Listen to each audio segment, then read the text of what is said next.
Ako po si San Cristobal, taga Tayong Pangasinan, I'm 14 years old.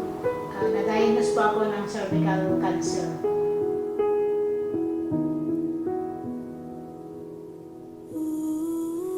Pinagdaanan ko po ito ma'am noong December 2023. Kasi po nag-bleeding po ako, hindi po kasi nag-start yung bleeding ko kaya nagpa-ano na ako sa Pangasinan. Pagkatapos kinuhanan po ako ng sa bukol po kaya na-diagnose na cancer na po yun.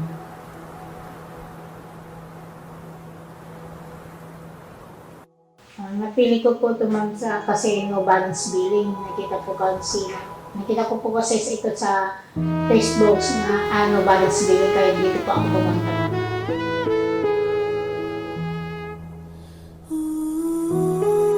Natulong ang CMC dito ma'am sa pamamagitan po ng brachytherapy sa mga magabay ko sa akin na mga staff sa nurse.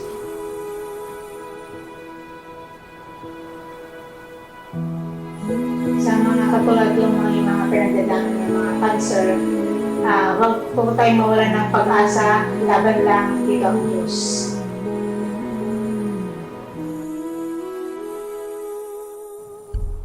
I-recommend ako po ito dito sa CMC kasi una sa lahat, hindi kanila pinapabayaan, sikaso sila sa akin, saka papasalamat din ba ako sa mga doctors at sa staff, mababait po sila.